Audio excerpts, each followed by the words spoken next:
সুপ্রিয় দর্শক শ্রোতা সবাইকে অনেক প্রীতি অভিনন্দন ও শুভেচ্ছা।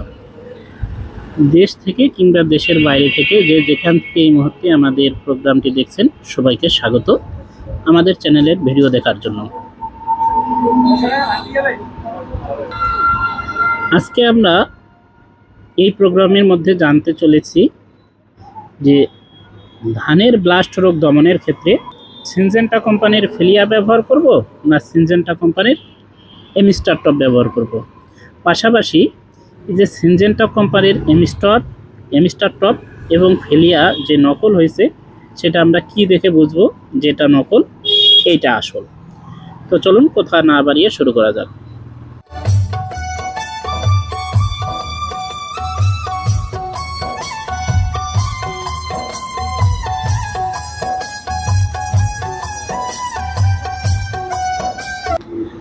আমার হাতে এই মুহূর্তে দুইটি ছত্রাকনাশক, একটি হচ্ছে সিনজেন্টা কোম্পানির এমিস্টার টপ 325 এসসি, অপরটি হচ্ছে সিনজেন্টা কোম্পানির ফিলিয়া 525 এসসি। এই দুইটার মধ্যে আমরা প্রথমে জানব সিনজেন্টা কোম্পানির যে ফিলিয়া সেটাতে কি ব্যবহার করা আছে। তো চলুন এবার জানি ফিলিয়া সম্পর্কে। এখন আমরা জানব ফিলিয়া 525 এসসিতে কি টেকনিক্যাল হিসাবে কি কি গ্রুপ ব্যবহার করা হয়েছে এবং প্রতি লিটারে তা কত গ্রাম করে ব্যবহার করা হয়েছে। ফিলিয়াতে টেকনিক্যাল হিসাবে যেটা আছে সেটা হচ্ছে ট্রাইসাইক্লোজল ও প্রপিকোনাজল। ট্রাইসাইক্লোজল এবং প্রপিকোনাজল প্রতি লিটারে 400 গ্রাম ট্রাইসাইক্লোজল ও 125 গ্রাম প্রপিকোনাজল আছে। ফিলিয়া দুটি কার্যকরী উপাদান সমন্বয়ে গঠিত স্পর্শক এবং প্রবাহমান গুণসম্পন্ন ছত্রাকনাশক। এটি শ্বাসপরিমালসন নামের নতুন ধরনের ফর্মুলেশন যা ধানের ব্লাস্ট রোগ দমনে কার্যকরী ও অনুমোদিত। এখন আমরা জানব এটা আসলে কোন কোন ফসলের ক্ষেত্রে অনুমতি দেওয়া আছে এবং কী রোগের জন্য। তো এটা আমরা দেখতে পাচ্ছি যে শুধু একটা ফসলের জন্যই দেওয়া আছে অনুমতি, তা হচ্ছে ধানের ব্লাস্ট রোগ। আমরা আলোচনা করতেছিলাম যে আসলে ধানের ব্লাস্ট রোগ দমনের জন্য আমরা স্পেশালি কোনটি ব্যবহার করব। সেক্ষেত্রে এমিস্টার টপ ব্যবহার করব না ফিলিয়া ব্যবহার করব।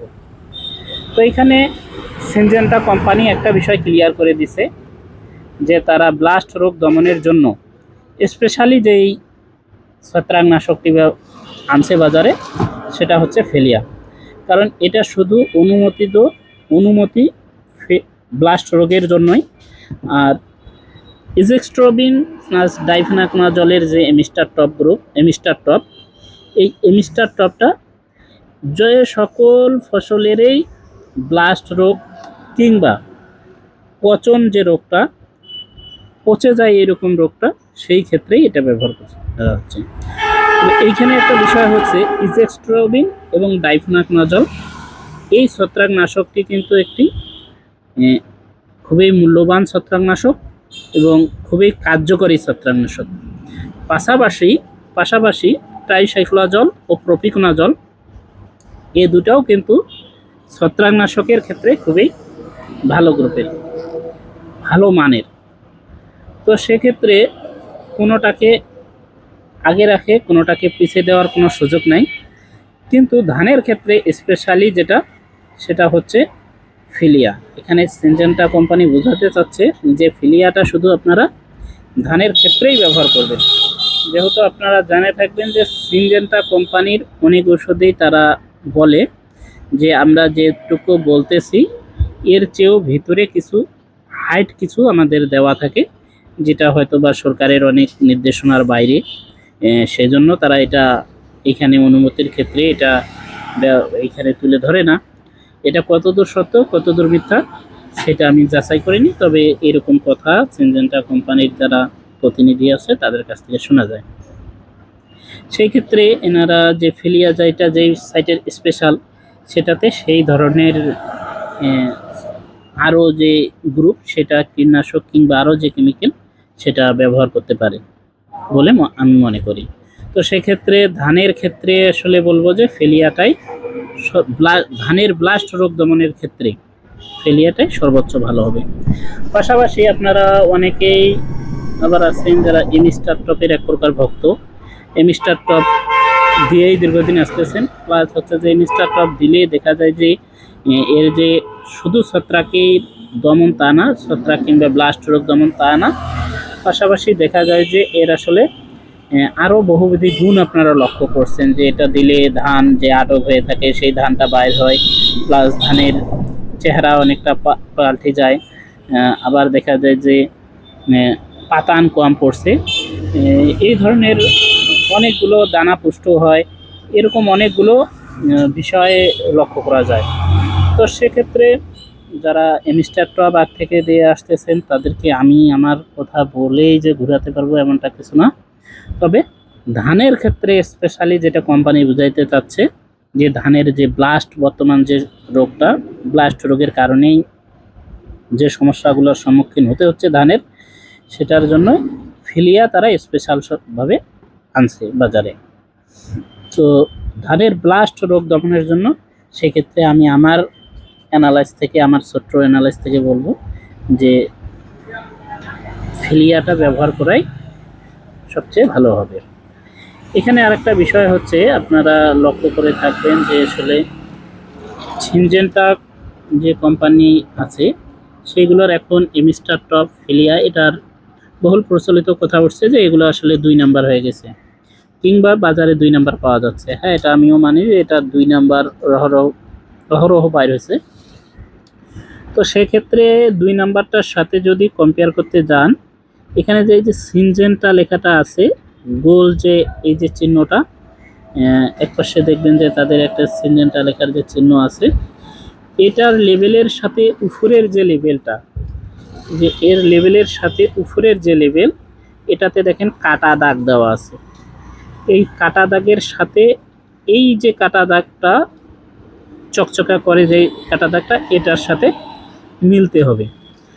প্লাস পাশাপাশি আপনি যদি 2 নাম্বার যেটা মানে নকল, যেটা বলবো আমি নকল যেটা, সেটাতে আপনি এই যে চকচকে যে সিলটা আছে, এই সিলটা তারা করছে কি কাটিয়ে টিপের মতন করছে, করে এই জায়গায় বসে দিছে।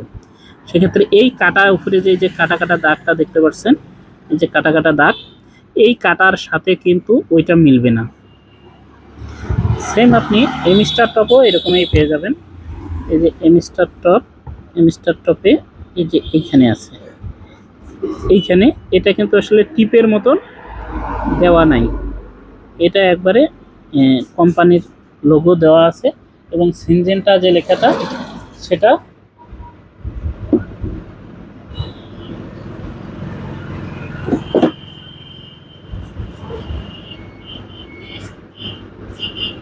সিনজেন্টা লেখাটা কিন্তু আপনার একবারে ওই যে লেভেলটা আছে ওই লেভেলের সাথেই লাগানো আছে, ওই লেভেলের সাথে একবারে লাগানো। আর নকল যেটা সেটা এটা কাটিয়া সুন্দর করে বসে দেওয়া আছে। আমি যেটা নকল পাইছি সেটাতে মোটামুটি এই যে এই জিনিসটায় দেখছি যে মিলে না, তাছাড়া মোটামুটি তারা সবগুলোই মিল রাখছে। অতএব আপনারা এটা দেখতে পারেন। পিছনে এই যে নাম্বারের ক্ষেত্রে আপনারা এখানেও কিছু ডিস্টেন্স দেখা যায় যে তাদের বোতলের যে কোম্পানিগুলা এগুলা একটু আলাদা। তারপরে এইখানেও অনেকটা ব্যবধান দেখা যায়। সিপির যে ককটা থাকে সেখানেও লেখাটা ঠিক ওনাদেরটা তেমন ভালো না, যেটা নকল সেটা তেমন ভালো করে উঠাইতে পারেনি। এই যে এইখানে একটা চিহ্ন তারা রাখছে যে এটা আবার এইরকম করে বাড়া থাকবে, অন্যদেরকে সেটা আবার কম পাওয়া যায়। তো এটা বড় বিষয় নয়, সবচেয়ে বড় বিষয় হচ্ছে এই যে এই চিহ্নটা, এইটা টিপের মতন তারা কাটিয়ে লাগিয়ে দিচ্ছে, আর এখানে ওইটাই থাকবে।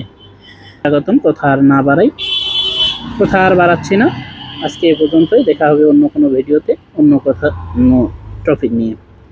এতক্ষণ যারা আমার ভিডিওটি কষ্ট সহকারে দেখলেন এবং শুনলেন তাদেরকে আন্তরিকভাবে ধন্যবাদ জানাচ্ছি। পাশাপাশি আমার চ্যানেলটি সাবস্ক্রাইব করার জন্য অনুরোধ করছি।